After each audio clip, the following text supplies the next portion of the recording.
โอ้ยดอกไม้จะเป็นงามจะเข้าไปลายได้หญ้านั่นได้เอาแม่นดอกส่งมาได้เป็นประตูไฟ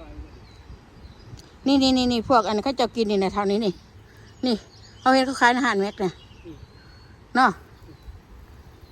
พักปอพระบาก็กินเขาเห็นอยู่บักอันนั้นเก็บมากิน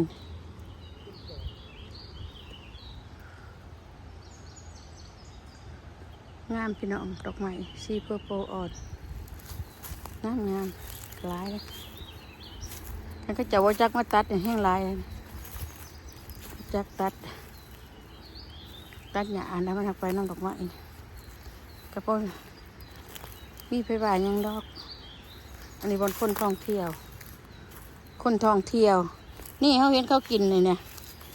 นั่นเถาเนาะนี่นะนี่พวกพี่น้องเคยกินบ่นี่เห็นพวกอันมันชาเนี่ยแต่ว่ายังเห็นเขาจะเก็บไปกินด้วยเราเอาเห็นคลิปเขาจะเก็บไปกินโอ้ยเราไปกินเนี่ยมันชาจะว่าดูกินแซ่บก็จะว่าว่าเคยกินเห็นเขาจะว่าแซ่บกับบริแซ่บเราบริกินน้ำข้าวเจ้าเขาว่าแซ่บกับสิแซ่บอยู่นั่นแหละกันถ้าพอมากินเขาบอกท่านกินก็คือบริแซ่บพักเสียนแท้ดิเคยมาเก็บแล้วท่านเนาะพี่ดิเพิ่นบ่ฮะเนาะอันนี้โพชั่นได้เห็นว่าหวานเลยโอ้ยเพียงแล้วกินนั่นเราหักอันนี้ล่ะเราบอกให้ฟังอยู่ปัจจุบันเฮาก็มีอยู่ในอันเพื่อนเฮานั่นกระบะเฮาก็มีแล้วเอาไปกินด้วยนะว่าโอ้ยเราว่าจะกินด้วยแล้วว่าเราบอกคอยบ่ต้องกินเลยแล้วว่า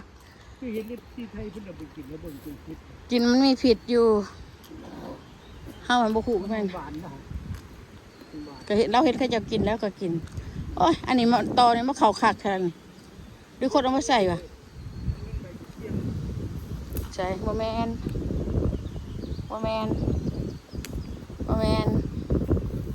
จะเป็นใบกระเทียมคิ้ว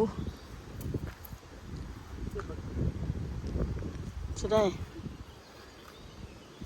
มันแก่แล้วเก็บไปคันนี้มีเทศแต่ว่าคอยคนเก็บเอาไปลวกกินกับแจ่วแซ่บได้พ่อแม่พี่น้องขมหวานตัวขม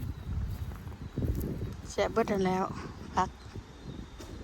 ตะกี้เก็บน้ำมันนี่แล้วเฮาก็ได้พักเสียนปีแถวนี่บ่มีเนาะ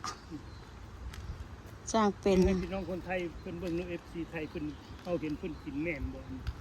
แม่นอันเดียวกันวะอันนี้เราเห็นเขาจะเก็บกินอยู่นี่เด็กพ่อแม่พี่น้องกินบอกในเด้อพ่อแม่พี่น้องบอกบ่คิวเห็นเขาจะกินอยู่แต่เฮาใบกระเทียมบ่ลืมแม่นบ่แม่นกระเทียมมันก็หอมเขาจะว่าหอมกระเทียมอ่อนๆก็จะว่า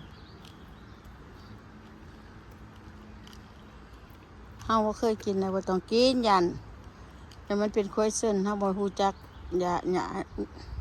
กกไม้กกตอกอันใดนี่ใช่ไปเบิ่งดูพี่น้องเบิ่งเสียงมันกำลังเกิดได้อยู่มันบ่แม่นตัวนี้เฮาฮู้มันบ่แม่นอันนี้กินผักชีสางนี่กินเป็นเด้อพ่อแม่พี่น้องขน้อยเอาไปลวกกิน